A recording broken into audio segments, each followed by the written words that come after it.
Neyse, çıkın yine ha. Hamsili, İsrail'li, Çineko. Rüzgar da buradan aldırıyor oğlum. Su gibi de su.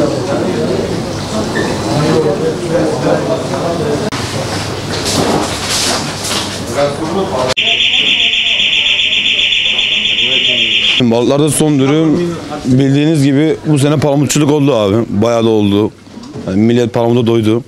Şu anda palamut bitti. Şu anda çinekop mevsimi. Çinekopçuluk bu sene bol olacak öyle gözüküyor.